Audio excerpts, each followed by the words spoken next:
need you to start it again for me. Okay, so I feel like because I always grew up like closer to my dad, so I felt like I was too attached. Randomly, I'd say things like, That's normal for a daughter to be attached attached to to her her dad, father, exactly, because that yeah. becomes your first hero. Yeah, And he exactly. puts you on top of his head and says you can fly. And you idolize him. Yeah, you do. Completely, yeah. So I used to argue with my mom, but I never used to argue with my dad. And then after I lost him, I feel like I became more open to hearing my mom or like actually listening to the things she said. You became your dad. Basically, because he was a very patient person, and he was kind of the person that would explain to me why my mom was upset at certain things I would do or like things like that, you know? God bless your father. Alright? Yeah, so after that, it took a while. It wasn't an immediate change, but after a couple of conversations, you understand everything that you maybe have taken as she's being really hard on me. Like my mom, when I'm not there, my friends go over to drink tea with her. Like, she's so chill towards everyone, but she's really strict with me. And I never understood why, but it's literally because I'm her daughter. Not just because I'm her daughter, but I'm her first child. Yeah. Like, she got offended at me saying like, oh, you dismiss me, you're very dismissive, or like you don't understand when I'm complaining, you just move on. Everything is easy for you. And then she was like, no bro, it's just life, like. And she's like, you're my first daughter, so if I make the first one right, I'm reassured about the others will follow in the footsteps. But that's the confusion, that's the lie. It is. That's the lie. There's never going to be a perfect child, and that's too much pressure on the others that follow. Yeah. It's like sometimes I was speaking to one of my colleagues. He has 3 houses, 3 women in them, and he doesn't live in any of Is them. he married to all of them? He's been married 3 times. That is crazy. And the guy and he still smiles. Like, he's a sweet man. He said, my kids keep me. Of course, the kids are what keep you going. I'm not even surprised. Kids are what keep you going. So I can understand why some people have kids, but I still feel there's no justice. Child cannot. We're not those kind of creatures. Child can ask for consent. I think whether so the child is. Children just perceive things very differently. Like, you probably notice a difference in your like siblings' upbringing and your upbringing. Yeah, you could learn from each other. Yeah, and then I actually feel like everything that I didn't necessarily understand that my mom was doing with me, I subconsciously started doing with my siblings. Like, I became stricter than her with them. And for each one of my siblings is the same. Like, my sisters after me, they're even stricter towards the youngest. Mine is different, but 3 boys. I'm the youngest.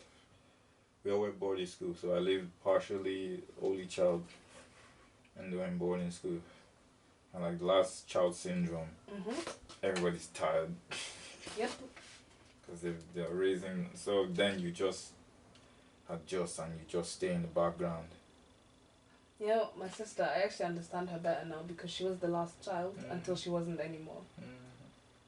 And then she suddenly had 2 people to compete with for attention. So that's even the interesting part. I hardly, when my brothers left, I stopped competing for it. Wasn't even competing for attention. I didn't need to, but my parents were just chilled now. Because I was obedient. They worked on me, so I was smart. So as long as I was smart, but I didn't really get the true proper benefits for being smart. It's like if someone's smart and you're not showing them that this is good, blessing them in a way they would understand. I think, yeah, that's why I appreciated how my parents did it. No, they never told me sit down and study, they just did it. Like, 4 a.m. I would get woken up and like tested on vocabulary or have to solve math equations before I can go back to sleep. But essentially, when other people were struggling in exams, I could solve things without a calculator. Like, everything worked out in my benefit ultimately. I agree. Same here. Look at me now. You've got your degrees. Degrees. I do appreciate if my parents didn't put in the. I seek academic validation, so for me it's like, you did well. Academic validation doesn't mean anything to me now. I appreciate it, but yeah, it's like when you get to the top, I'm at the top. Mhm. And in the What's top, next? there's still climbing. I can climb higher. Yeah. But then I've already been to the top, spoken to a professor who told me it's all money here. And I'm just like, ugh, that's gonna change me. Mhm. So it's just master of one or jack of all trades. I don't mind being jack of all trades. Because I've started focusing on like my mental stability. Mhm. And understanding wherever you go, you're gonna get lost in it. You're gonna get trapped in it. Wherever you specialize, you're gonna get trapped in it. Trapped in it. Prevent you from leaving. Yeah. See where we are, Bradford. I've met colleagues. I met a guy. Oh, I've been here since I graduated from my PhD. I've met someone that's been here 9 years. I met someone who After he graduated. Graduated 2001. Mhm. I'm working on him on the same project now. 21 years here. Because it's convenient. I don't even think it's a problem because you appreciate it. It's convenient, and I like it because he's not comparing himself to everyone else. Mhm. He's just in his own lane. So I'm just like, so I learn from that. I think comparison though, it's drilled into. It is from my parents. Like my mom, she will acknowledge someone else's accomplishment. She doesn't mean to make you feel like she's comparing you. She's just telling you because she's happy for the person. But then you might perceive it as, "Ugh, again, like, bruh." And then when I made her aware, actually, she was like, "I've never compared you to anyone. Why would I compare you to anyone? Everyone is their own person. Everyone's on their own journey, and it would be very boring if we all had the same lives." Well, my comparison was just to motivate me. Sometimes it was a bit, because don't compare me to my best friend. Mm-hmm. Especially when my best friend is the first child and I'm the last. I understand there's hierarchy. You understand that? Yeah. But then it made me a better person. I appreciated my friend even more every time I was compared. Keep going. And I found my own path, but appreciate your parents. It's a battle till they go. Mhm. And hopefully you don't go before them. Mm. That changes there. It does. Hopefully for the better. It's difficult. Well, I don't believe in the word easy.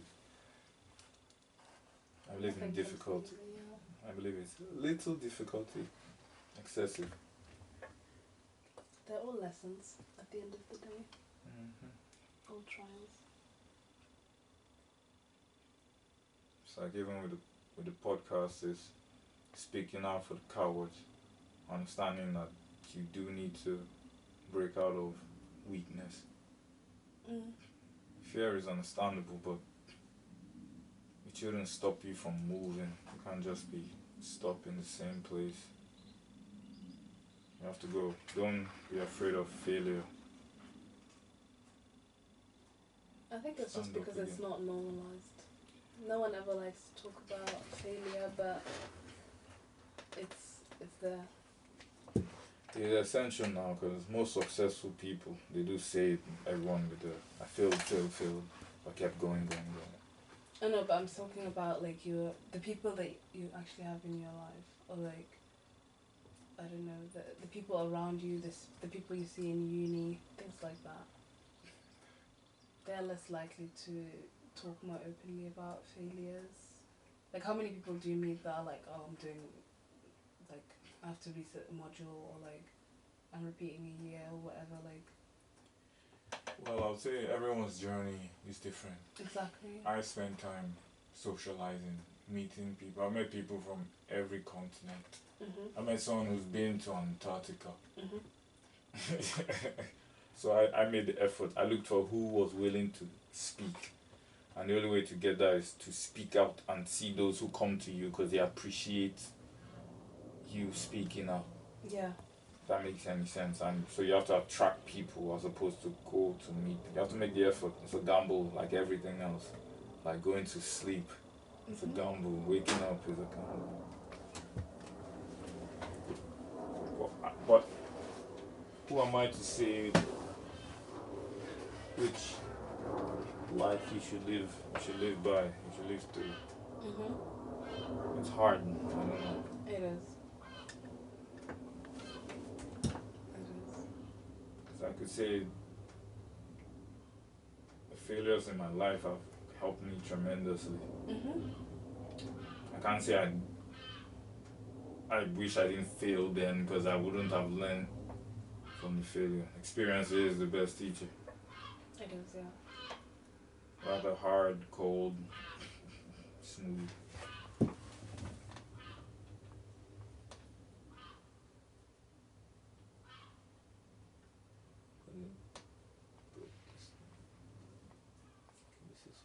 I have two in the car. You sure you don't want one?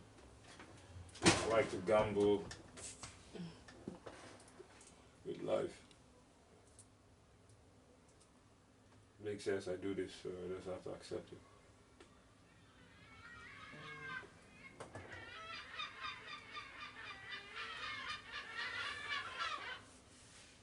Crack, crack, crack.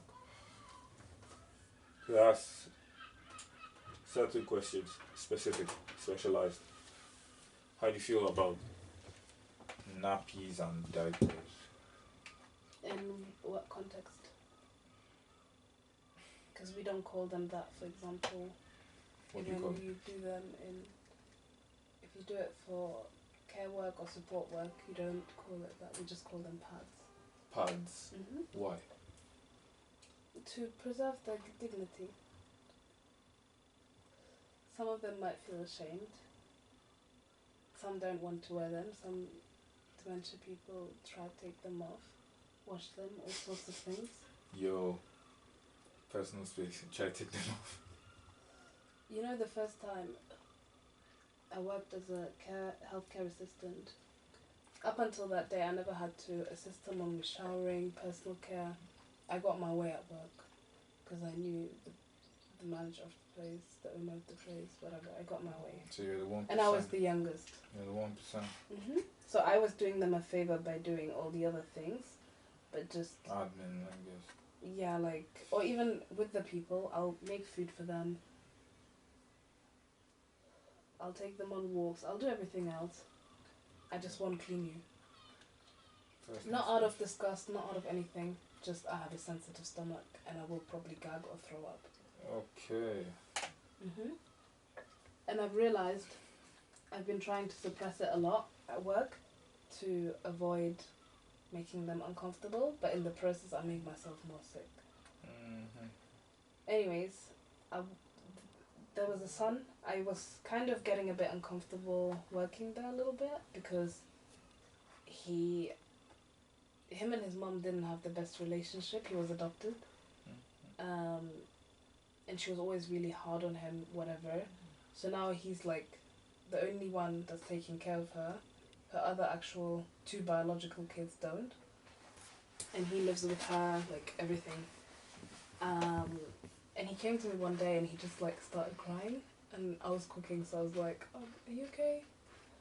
And he was just like, it's crazy that like I was kind of the one that got the most shit from her growing up, but then now I have all the weight on me and she's still, like, she's forgetting everything, but she still remembers to be harsh with me. Like, that's so crazy. And I was like, I really don't know what to tell him, so I kind of just let him speak. And then once he kind of felt better, like, the conversation ended anyways. Like, I think he just needed to vent. But I went home, came back to make her dinner, and there was a smell in the house. The son was out with his son. So I went to check. So she's supposed to be asleep. I'm supposed to wake her up. She's in her bed, but the tap in the bathroom is running, and she was trying to clean her pad, i.e. nappy, because it was stained. So everything had like stuck in the sink and overflown and soaked the floor and whatnot. Yeah, and I literally went outside. I cried.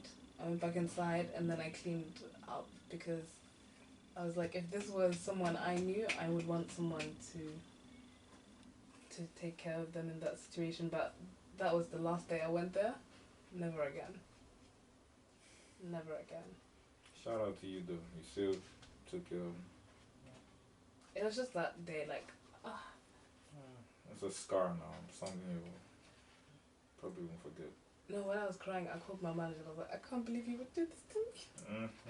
What were you thinking sending me here? It's not COVID. It's because of my asthma. Asthma and smoking. I wished COVID happy birthday in December last year. Joe Rogan said wait till January. He said another variant. Surprisingly, I haven't caught it since like it became a thing. I'm pretty sure I caught it the December before the lockdown. Okay. Because I had all the symptoms. I was really weak, but after 2 weeks, I just got up and I was fine. Like, but 2 weeks I was bedbound, and since then I haven't caught it again. But I'm also vaccinated and boosted and whatnot. Fun fact: I am allergic to vaccines. Are you? Well, certain vaccines triggers my. Which ones have you not had that everybody else had? TB didn't trigger. TB didn't trigger? I have a scar from the TB one. No, like, okay, the scar, I got a scar, but like my allergies, my atopic dermatitis was triggered by AstraZeneca vaccine. So then I was reading up in a journal. Was it AstraZeneca or Pfizer? Because mine was AstraZeneca. No, there's one that they were recommending for people that have allergies, and one that they straight up said, unless you're over a certain age, if you have allergies, you can't take this one. I think it was Pfizer, because I had to run my mum's allergies past the doctor before they agreed to her having it. So Pfizer was for.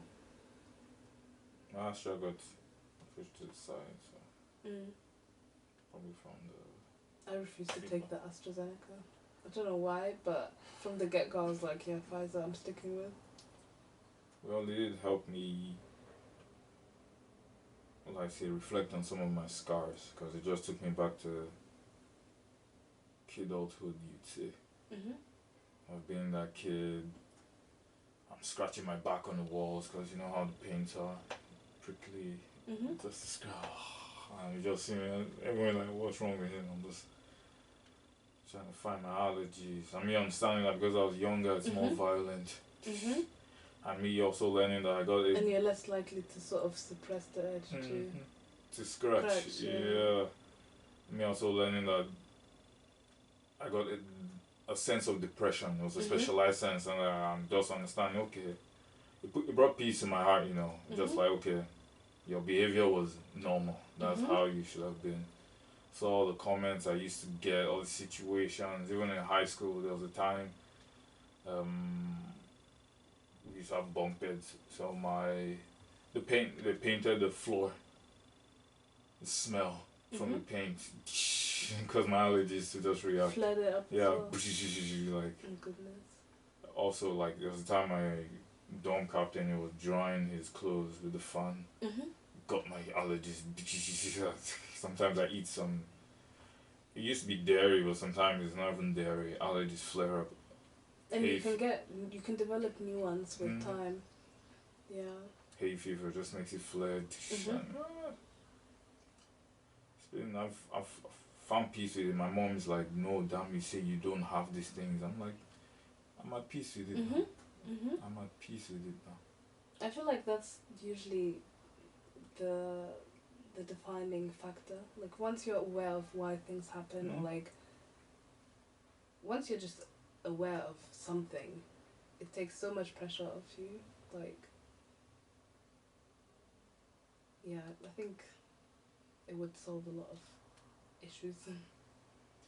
It did, and I'm just grateful I had the confidence to actually go and, cause like you go to uni, what am I doing if you didn't really have like an ambition? After my first degree, I missed my placement year, so I was thinking, what should I do? Then I saw MSc in skin sciences and regenerative medicine. Like skin, yes, let me learn about my body, because I did cell engineering of skin. I saw a wound heal. It changed my mind. Your body automatically, it's alive and it's moving on its own. Nah, the health and safety involved with body is fun. It deserves an award. So I just wanted to just understand, and I learned so much about my body. I learned so much about my hair, my nails. I was at peace. Alopecia. I'm just like whichever scar, however I got this scar, be it an injury, I'm at peace with it, and I care for my body. I significantly do. I mean, your body essentially, I feel like a mistake a lot of us do is we ignore the signals. Like your body literally tells you when you're overworked, when you're on the brink of burnout, when you're depressed, like even when you're upset, like any changes in your mental state, in your environment, your body reflects it. So people need to hear their body, like they need to listen to their bodies more. They need to take care of their health more. Like I never appreciated my health until the day I got sick, and I literally had no idea what was going on. Mine was at the age of 4. I fell into septic tank, old septic tank. My mom took me and my brothers to the butchers. Thank the Lord, because I just wandered around because I'm a boy, young, curious, and I'm just seeing grass, not understanding that there wasn't land. It was, so I just dropped in, and I froze, and my hand was just up in the air. I was just shook. Was it filled or was it empty? It was filled. My hand was up. A man saw me and he ran and he pulled me up. Then I was watching an anime, Spy X Family. There was an episode. There's a girl. She has expert powers. It's not mind reading. She just has thoughts. She hears thoughts. She hears. So she was walking through a school. There was a boy. He was drowning. She could hear his thoughts. I saw that in. Wait, is that the one with the pink-haired girl? Anya. Anya. Anya, sorry. Anya. Yeah, it's Anya. I saw that one. Then I just realized that it's drowning syndrome, because your first experience, you're shook. That's why you don't respond. You don't react. And just me understanding it, that put me at peace, and I was just happy for just like learning that like education can do a lot for you, like just your scars, as opposed to just physically, like mentally. My PhD was focused on anterior cruciate ligament, the knee. I just started thinking about arthritis, joint pain. I've just been thinking about the negatives of the body, and I'm at peace with it now. So I do believe I can spend a few years here. I just have to get used to human interaction. I think after the lockdown, everyone kind of struggled. Unless you were still very actively socializing, everyone struggled with the actual social aspect after post pandemic, even though it's still going on. But it'll take a while. People will get back into. I think we should just start with awareness. Let everyone just be aware. You need therapy. Just so you can reflect, because I lost people. I lost a friend. He walked in front of a train somewhere in London.